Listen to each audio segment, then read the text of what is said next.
ಎಲ್ರಿಗೂ ನಮಸ್ಕಾರ. ಇವತ್ತು ಸೋಷಿಯಲ್ ಮೀಡಿಯಾದಲ್ಲಿ ಒಂದು ಸುಳ್ಳು ಸುದ್ದಿ ಹರಿದಾಡ್ತಾ ಇದೆ. ಅದು ಸರಿಗಮ್ಮ ವಿಜಯ್ ಅವ್ರಿಗೆ RIP, ಓಂ ಶಾಂತಿ ಇವೆಲ್ಲ. ಇದನ್ನು ಕೇಳಿ ಭಾಳ ದುಃಖ ಆಯಿತು ನನಗೂ. ಯಾಕಂದರೆ ಅವರು ಪ್ರತಿದಿನ ಬೆಳಗಿನ ಜಾವ 3:30-4 ಗಂಟೆ ಒಳಗಡೆ ಅವ್ರದ್ದು ಒಂದು ಗುಡ್ ಮಾರ್ನಿಂಗ್ ಮೆಸೇಜ್ ಬರುತ್ತೆ. ಯಾವುದೋ ಒಂದು ದೇವ್ರ ಫೋಟೋ ಬರ್ತಾಯಿತ್ತು. ಒಂದು ವಾರದಿಂದ ಅದು ನಿಂತೋಗಿತ್ತು. ಸೊ ಆ ಸೋಷಿಯಲ್ ಮೀಡಿಯಾದು ಮೆಸೇಜ್ ನೋಡಿ ನನಗೂ ಒಂಥರ ಶಾಕ್ ಆಯಿತು.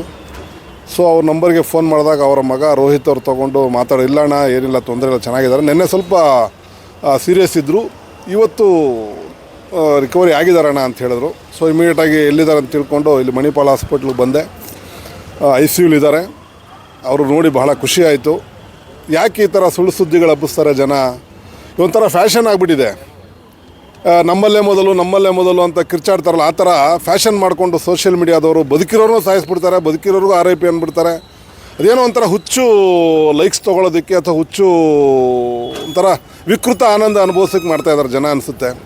ಸೊ ಅವ್ರು ಬಂದು ನೋಡಿದಾಗ ಏನಪ್ಪ, ಒಬ್ಬ ಮನುಷ್ಯ ಚೆನ್ನಾಗಿ ಬದುಕಿ ಉಸಿರಾಡ್ತಾ ಇರುವಾಗಲೇ ಅವ್ರನ್ನ ಶಿವನ ಪಾದ ಸೇರಿಸ್ತಾರೆ ಅನ್ನೋದು ಭಾಳ ದುಃಖ ಆಯಿತು.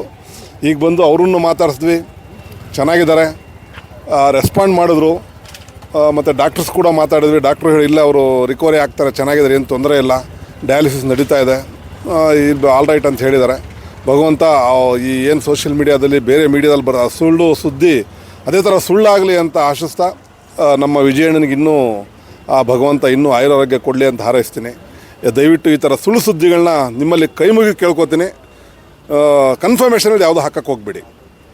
ಸದ್ಯಕ್ಕೆ ಅವ್ರು ಏನಾಗಿತ್ತು ಅಂತ ಏನಾದ್ರು ಹೇಳಿದ್ರ ಮಗ ರೋಹಿತ್? ಸರ್, ಅದು ವಯೋಸಹಜ ಕಾಯಿಲೆಗಳಿರ್ತವೆ ಮನುಷ್ಯನಿಗೆ. ಅದು ಡಯಾಲಿಸಿಸ್ ನಡೀತಾ ಇತ್ತಂತೆ. ಸೊ ಈಗ ಸ್ವಲ್ಪ 1-2 ದಿನಗಳಿಂದ ಸ್ವಲ್ಪ ಸೀರಿಯಸ್ ಆಗಿದ್ದರು. ಬಟ್ ಈಗ ಅವರು ಗೆಟಾನ್ ಆಗಿದ್ದಾರೆ, ರಿಕವರಿ ಆಗಿದ್ದಾರೆ, ಚೆನ್ನಾಗಿ ರೆಸ್ಪಾಂಡ್ ಮಾಡ್ತಾಯಿದ್ದಾರೆ. ನಾನು ಮತ್ತು ನಮ್ಮ ಇನ್ನೊಬ್ಬರು ಸಹಪಾಠಿ ಕಲಾವಿದರು ವಿಕ್ಟರಿ ವಾಸವ್ರು ಹೋಗಿದ್ವಿ. ಇಬ್ಬರೂ ರೆಸ್ಪಾಂಡ್ ಮಾಡಿದ್ರು. ನನ್ನ ಹೆಸರು ಹೇಳಿದ ತಕ್ಷಣ ಅಂದರು, ವಿಕ್ಟರಿ ವಾಸ ಹೆಸರು ಹೇಳಿದ್ರೆ ಹಿಂಗಂದರು. ಸೊ ನಮಗೊಂದು ಖುಷಿ ಆಯಿತು ಸರ್, ಚೆನ್ನಾಗಿದೆ. ಲೀಲಾವತಿ ಅಮ್ಮ ಅವರ ಸಮಾಧಿಗೆ ಸಹ ಬಂದಿದ್ರು, ನೀವು ಬಂದಿದ್ರಿ, ಅವರು ಬಂದಿದ್ರು. ಹೌದು ಹೋಗಿದ್ದೆ. ಚೆನ್ನಾಗಿದ್ರು. ಚೆನ್ನಾಗಿದ್ರು. ಹೌದು ಚೆನ್ನಾಗಿದ್ರು. ಹೌದು ಸರ್. ಅವಾಗ ಸಿಕ್ತಾಗ ಏನಾದ್ರು ಮಾತಾಡಿದ್ರು ಸರ್? ಏನಾದ್ರು ನಾವು ಸಿಕ್ಕಿದಾಗ ತುಂಬ ಚೆನ್ನಾಗಿ ಮಾತಾಡಿಸ್ತೀವಿ. ಯಾವ್ದು ಮಾಡ್ತಾ ಇದೆಯಮ್ಮ ಅಂತಾರೆ. ಪ್ರೊಡಕ್ಷನ್ ಮಾಡೋಕ್ಕೆ ಹೋದಾಗ ಹುಷಾರಾಗಿ ಮಾಡಪ್ಪ, ಒಂಥರ ಒಬ್ಬ ಹಿರಿಯ ಅಣ್ಣನಾಗಿ ಏನು ಸಲಹೆ ಕೊಡ್ತಾ ಇರ್ತಾರೆ ಸರ್. ಆ ಒಂದು ಬಾಂಧವ್ಯ ಚೆನ್ನಾಗಿತ್ತು ನಮ್ಮಿಬ್ಬರಲ್ಲೂ. ಚೆನ್ನಾಗಿದ್ದಾರೆ ಈಗ. Thank you.